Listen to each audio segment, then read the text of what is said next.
सईद काजी साहब, मुझे ये बताइएगा, अब सर ये जो इलेक्शन होता है ना जी, मैंने भी, आपने भी देखा होगा सईद काजी साहब, आपने तो बहुत ज़्यादा देखा होगा, मैंने भी देखा है। It is a dirty exercise unfortunately in Pakistan.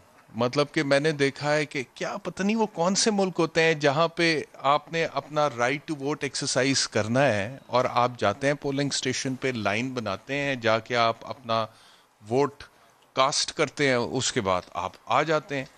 यहाँ पे क्या होता है, वाकई में किसी शरीफ आदमी का, सीधे आदमी का काम नहीं है इलेक्शन लड़ना सईद काजी साहब। अब एक हल्का है एमएनए का या पीपी का, एमएनए के हल्के में 350 पोलिंग स्टेशंस हैं। You have to manage all those 350 polling stations in the entire constituency. और मैनेज का मतलब ये नहीं है कि वहां पे सिर्फ आपका पोलिंग एजेंट खड़ा हो, वहां पे आपके बंदे खड़े हों जो मेक श्योर करें कि किसी किस्म की कोई धांधली नहीं हो रही। क्योंकि अगर आप खुद मेक श्योर नहीं करेंगे तो धांधली तो हो ही जाएगी, और इसीलिए फिर लड़ाइयाँ होती हैं, मार कुटाइयाँ होती हैं, फिर तशद्दुद होता है, फिर 2 कीमती जानें भी चली गई हैं। तो ये इतनी डर्टी एक्सरसाइज क्यों है इलेक्शन पाकिस्तान में? और कोई उम्मीद है कि आने वाले दिनों में ये कोई बेहतर हो जाएगा? हम भी कोई पढ़ी लिखी कौमों की तरह जाके तमीज से फैमिलीज के साथ जाके, बच्चों को भी साथ ले जाके बिठा के वहां पे साइड पे लाइन में लग के वोट कास्ट करके आ जाएं? कैसा? लोग तो बीबियों को नहीं एहतशाम लेके भाई, जाते अभी एक पोलिंग स्टडी स्टेशन, आई नहीं नहीं थी उथे जो नहीं आमिर जाना, खान। उथे नहीं जाना, अपने घर की औरतों को छोड़ जाते हैं। इसीलिए वोटर टर्नआउट इतना कम है, इसीलिए इतना कम है, इसीलिए हम वोट नहीं डालते हैं। फैमिली माहौल ही नहीं होता है पोलिंग स्टेशंस पे। एहतशाम भाई, मैं एक स्टडी को रिफर करना चाहता हूं जो बड़ा मशहूर एक्टर है इंडिया का, आमिर खान, उसने अपने प्रोग्राम में उसका जिक्र किया था। ये एक इंडियन नजाद अमेरिकी प्रोफेसर ने ये की। उसने इंडिया को सब्जेक्ट बनाया, बाई एंड लार्ज ये दुरुस्त है। वो कहता है कि एक जो जराइम पेश आदमी है इंडिया में, उसके इलेक्ट होने के ज़्यादा चांसेस है बनस्बत क्लीन आदमी के, और उसकी वजह भी साथ बताता है।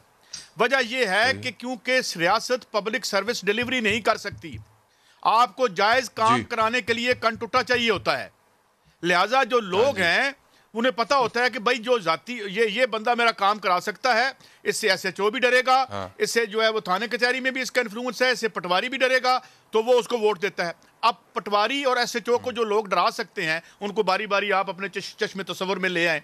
बात यह है कि जमहूरियत गंदा अमल नहीं है, गंदे वो हैं जिन्होंने इसको गंदा कर दिया है। इसको हमने रिट्रीव करना है। इसको एक तबके ने हाईजैक कर लिया है।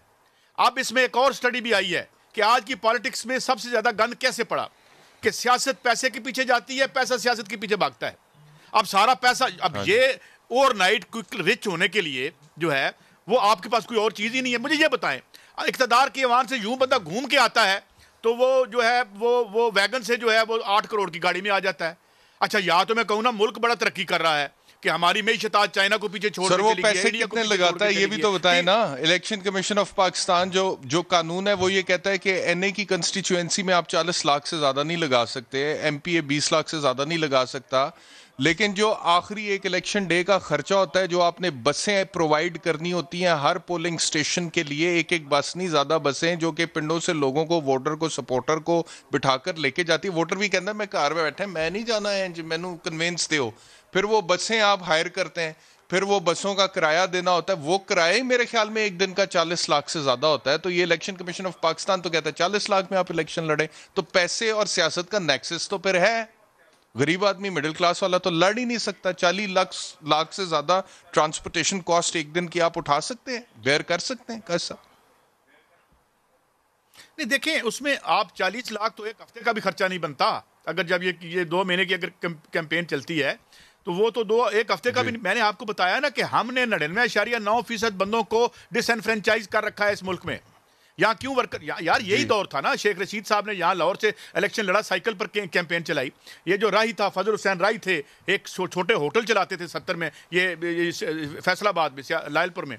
तो वो जीत शेख कर आए थे। रशीद की बात कर तो रहे हैं, वो किधर गया कल्चर? साइकिल पे कैंपेन मैं की। फजल हुसैन राही की बात कर रहा हूँ।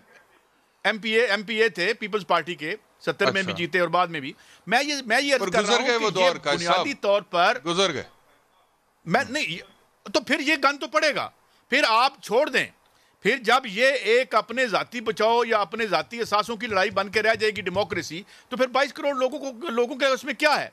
इमरान खान एक नए नारे के साथ आया और जाहिर है वो किसी सियासी खानदान से उनका ताल्लुक नहीं है, ये एक अच्छी बात है, मैं समझता हूँ पॉजिटिव बात है। लेकिन सवाल ये है कि इमरान खान जहाँ खड़े हैं, अब क्या आलमी इदारों के माफिया से लड़ाई कर सकते हैं? वो उन्हें हफीज शेख को लाना पड़ा, कहाँ कंप्रोमाइज नहीं किया उन्होंने।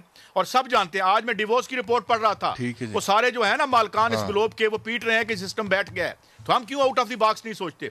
हमें क्यों हफीज शेख और इसके अलावा कोई बंदा नजर नहीं आता जो है वो जिसके बारे में खुल के अब बातें, इशफाक हसन खान जैसे आदमी शख्स ने कह दिया डॉक्टर कि जनाब ये